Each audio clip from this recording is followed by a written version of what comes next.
The seemingly enigmatic character of the Platonic Socrates can be difficult to interpret, but the lessons from his Apology are too valuable to ignore or simply skip over. Today, we'll expatiate on 3 of these lessons so that you can better apply them to aspects of your own life.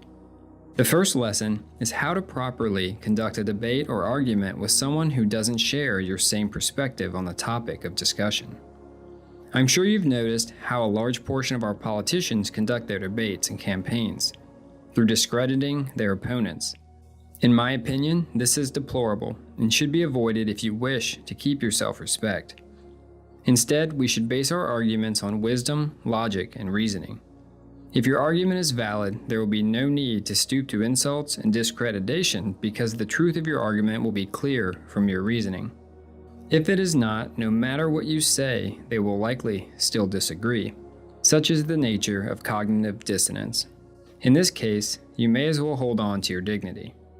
Evident by the outcome in the trial of Socrates, there will be times that no matter the strength of your argument or consistency in your reasoning, people will disagree and believe what suits them best.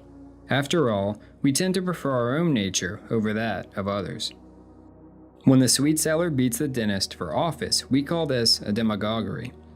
If this becomes the predominant practice in a democracy, then the country's education system has failed its citizens.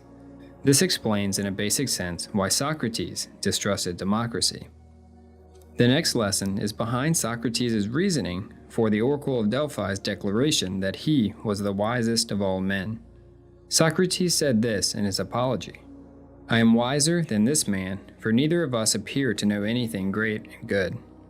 But he fancies he knows something, although he knows nothing. Whereas I do not know anything, so I do not fancy I do."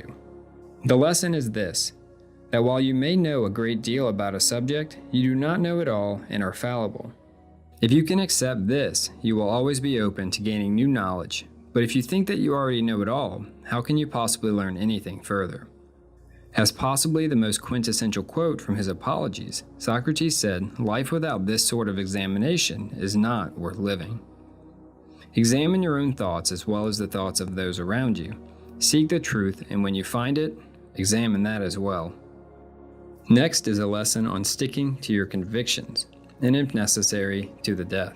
We should not interpret this lesson as to blindly follow any belief, but only those that we have closely examined to be true, just, and good. Socrates said, "You are mistaken, my friend, if you think that a man who is worth anything ought to spend his time weighing up the prospects of life and death. He has only one thing to consider in performing any action. That is, whether he is acting rightly or wrongly, like a good man or a bad one." It is clear by Plato's account of his trial that Socrates had a few chances to escape, but he chose to reveal the travesty that was the Athenian political system. This lesson, more than any other, Socrates embodied, a martyr to free thought and inspiration to many future great minds. Without the conviction of this singular man and the artistry of Plato's writing, philosophy may not be where it is today. I hope you enjoyed this video and found the information helpful. If you did, think about subscribing and checking out a few of my other videos. You may find more helpful information to apply to your life. Thank you so much for taking the time to talk philosophy with me. Until next time.